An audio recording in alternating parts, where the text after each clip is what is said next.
The third season of the teen comedy drama series Ginny and Georgia on Netflix has returned, allowing us to once more follow the contentious and dramatic events in the lives of Ginny Miller and her mother, Georgia. After being arrested by the police on the day of her wedding, the woman, who had to endure the hardships of becoming a mother at the young age of 15, is presently facing severe legal issues. Because Georgia was the only outsider inside the house at the time, and because the entire community of Wellsbury is aware of their hostility, she is accused of killing Tom Fuller, the terminally ill husband of her friend-turned-enemy, Cynthia. Ginny struggles to manage her own issues and anxieties while her mother is on trial for a crime. Ginny and Georgia Season 3 begins exactly where Season 2 left off, with Georgia Miller being arrested at the location of her wedding to Mayor Paul Randolph and placed in jail as the primary suspect in the alleged murder of Tom Fuller. Austin and Ginny are traumatized as they race home, particularly the younger child who believes he should take the responsibility for the police raid because he saw his mother kill Tom while he was hiding in one of the closets.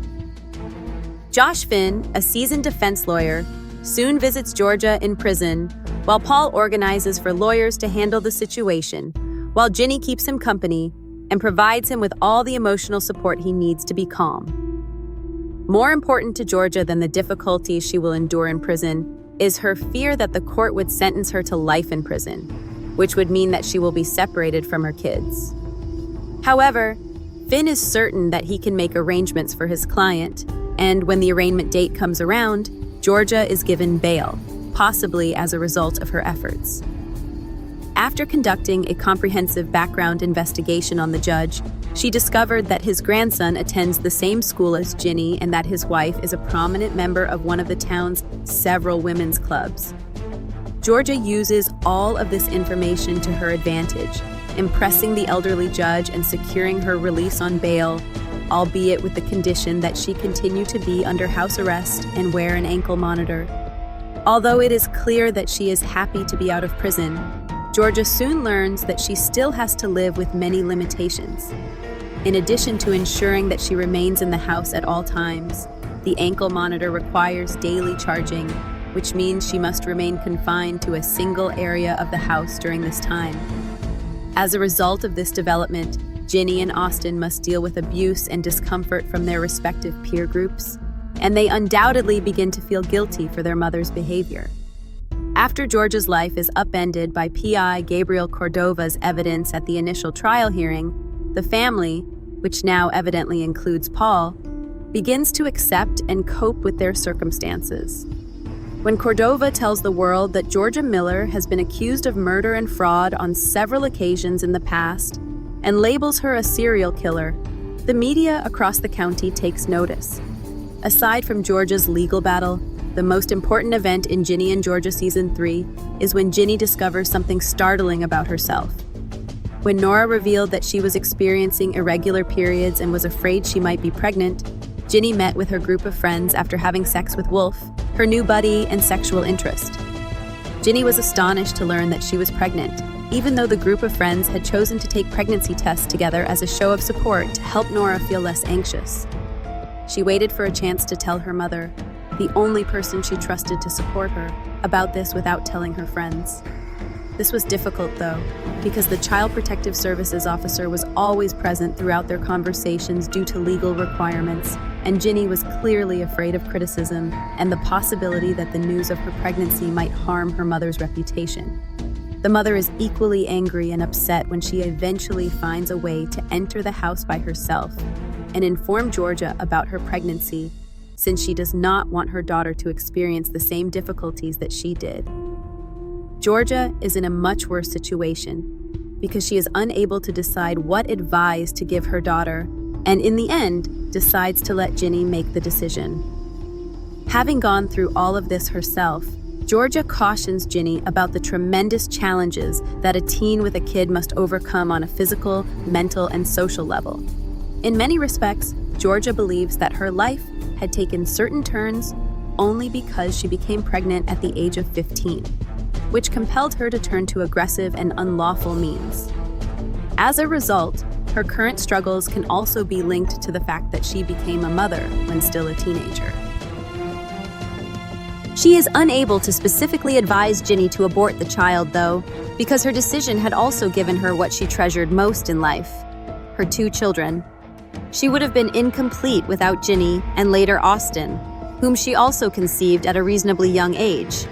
Thus, Georgia says she does not regret keeping the baby. Since Ginny has the final say, she decides to terminate the child, and her maturity must surely be recognized. In her heart, Ginny also feels that her mother had to be a certain way when she was 15 years old in order to support her child. Even though her mother truly loves and cares for her, she is certain that her presence has made life tough for Georgia, and she does not want to repeat the same mistake. As a result, Ginny decides to have an abortion, and she later has no regrets about it. Georgia does not alter her ways, at least in certain areas, despite all of the difficulties she is currently facing, which are the result of some extremely bad decisions and judgments. She is still a woman who is frantically looking for acceptance from others and attempting to establish herself in a secure and well-known role in order to ensure that her credibility is never called into doubt. In her heart, she is a survivor who would stop at nothing to live a stable existence and, more significantly, to provide her kids a normal upbringing free from social and financial stress.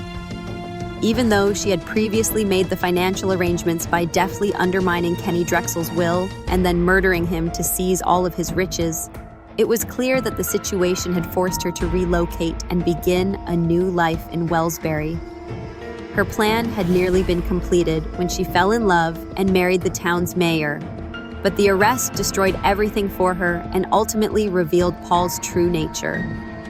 Georgia appears to have truly loved Paul, and she made the decision to reconcile and ultimately lead a normal life with him, in spite of what some of the characters say. The scenario's shift, however, showed that Paul did not truly love her as he had stated because, in order to preserve his reputation, he no longer desired to be with her. George's perspective was also altered by this episode, as she once again turned to her cunning tactics and constructed her web of falsehoods in an attempt to defend herself.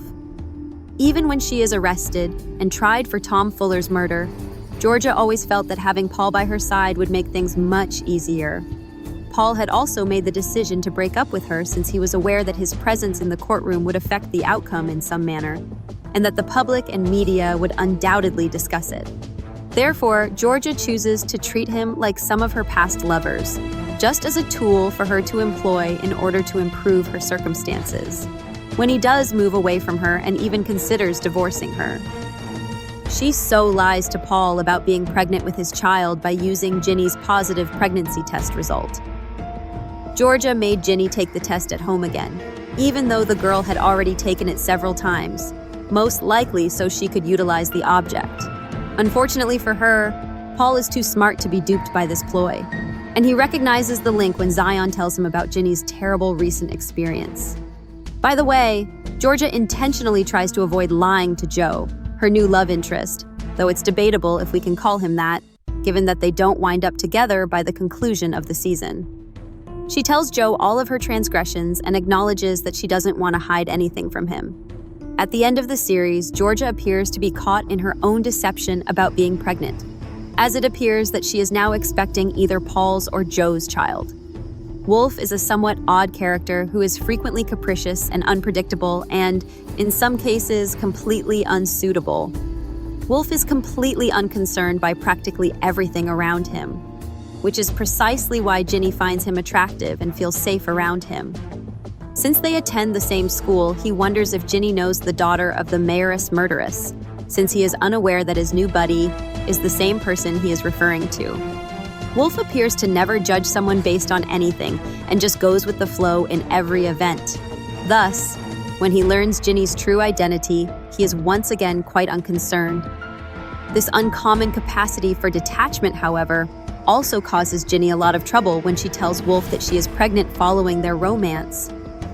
Wolf's mask of being suave and unconcerned crumbles instantly because he is so startled, perplexed, and agitated that all he can do is apologize to Ginny and make an odd and unexpected comment by labeling the scenario wild. Ginny isn't helped by this at all because she has to deal with all the issues surrounding abortion. However, Wolf visits Ginny's school for her felicitation ceremony for winning a renowned poetry award at the end of Ginny and Georgia Season 3. Wolf apologizes to Ginny in his typical way for his terrible and embarrassing response and for being absent from her during the trying time.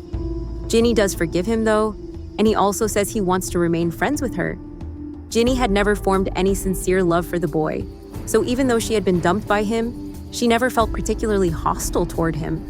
In the end, Ginny does not find it difficult to forgive the boy because whatever transpired between them was primarily due to sexual and hormonal requirements. This indicates that Wolf will undoubtedly be a character in the upcoming seasons. Did Marcus and Ginny end up dating?